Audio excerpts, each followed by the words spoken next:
Halo sahabat Hope Edu semua, kembali kita akan melanjutkan tentang kisah Nabi Muhammad secara ringkas beliau.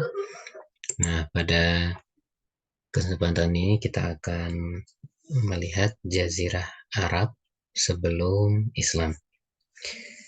Jazirah Arab yang dikenal sebagai kawasan panas, daerah yang panas, memiliki kondisi yang menarik. Daerahnya berpadang pasir yang gersang, lereng-lereng gunungnya kering dan berbatuan. Kondisi inilah yang membuat wilayah tersebut hanya memiliki sedikit air dan karena itu tanamannya juga sangat sedikit. Rerumputannya tumbuh keras bagaikan duri. Rumah-rumahnya terdiri dari kubu-kubu kecil yang dihuni oleh manusia.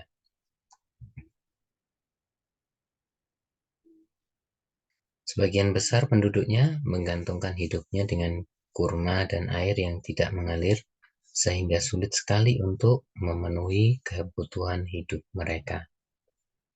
Perang antar suku telah menjadi sistem kehidupan sosial bagi penduduk Jazirah Arab ini. Kota Mekah tidak lebih hanyalah sebagai tempat penyembahan berhala. Sebagian besar penduduknya terdiri dari para rentenir dan penghisap darah orang lain untuk meraih dirham dan dinar, untuk mengumpulkan kekayaan.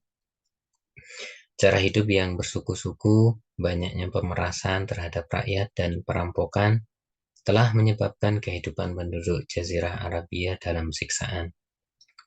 Kondisi ekonomi yang tidak menentu karena dominasi para pemimpin suku dan lintah darat telah menghapus arti kehidupan manusia. Makna kebahagiaan sosial telah diubah menjadi gelap penuh bencana dan penderitaan.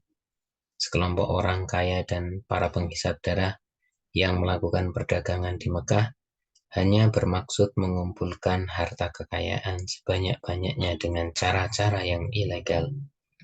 Mereka telah memanfaatkan masyarakat lemah dan miskin sebagai sapi perah. Realitas inilah yang menyebabkan terjadinya kezaliman di antara kelompok masyarakat. Karena kebodohan, suku Arab telah menjadikan berhala dan fenomena alam sebagai sesembahan. Mekah yang mulia diubah menjadi rumah berhala dengan salah satu di antara kebiasaan buruk atau salah satu dari tradisi mereka saja. Sudah cukup untuk menghapus kebesaran umat manusia dimanapun. Penyimpangan yang tidak manusiawi yang menimpa masyarakat Arab sebelum Islam mengakibatkan kerusakan, kehinaan, serta penderitaan. Simbol kehidupan mereka adalah kebingungan,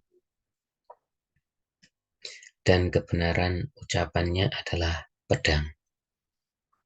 Bangsa Arab menganggap dan berkhayal bahwa kemuliaan dan ketinggian derajat hanya dan untuk bangsa Arab, bukan untuk orang lain.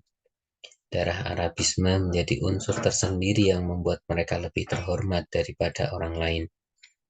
Demikianlah akar nasionalisme, qaumiyah, dan rasisme yang terjadi dan yang akan Anda saksikan sekarang ini adalah bermuara dari sikap jahiliyah pertama yang dikemas dalam bentuk khusus.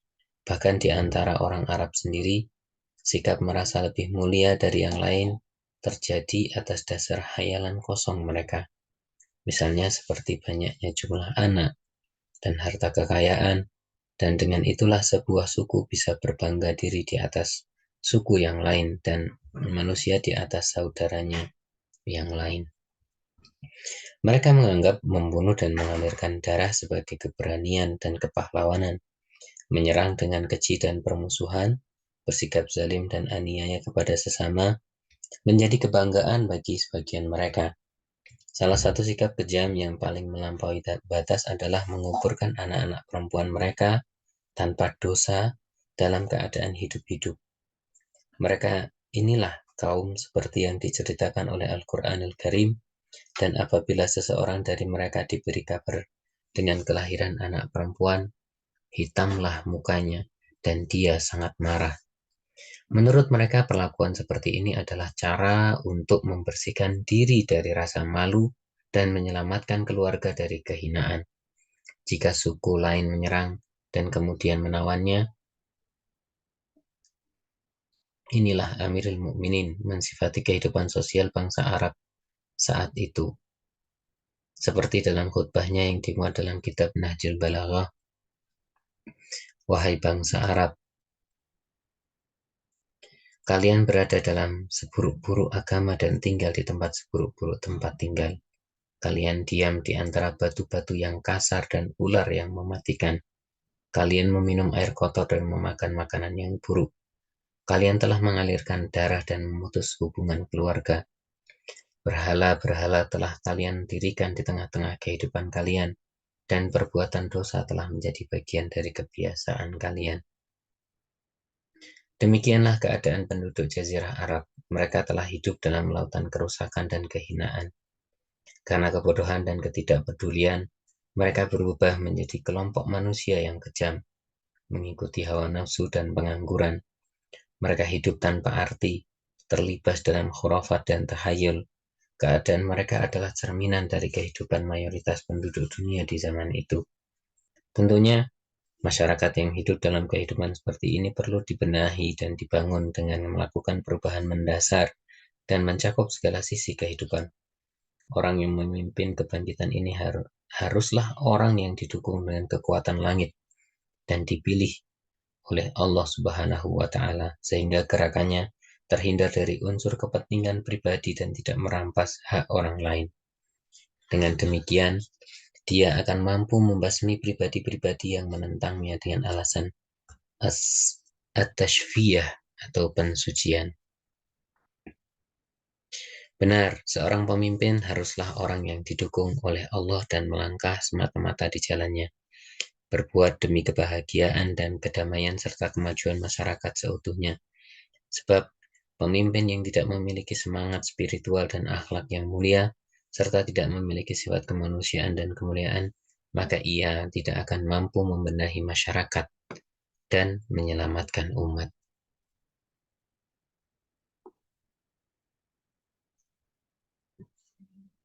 Seperti itulah kondisi Jazirah Arab pada saat sebelum atau pada saat Nabi Muhammad diutus Allah kepada mereka. Sekian dari saya. Insya Allah ketemu lagi pada kesempatan selanjutnya.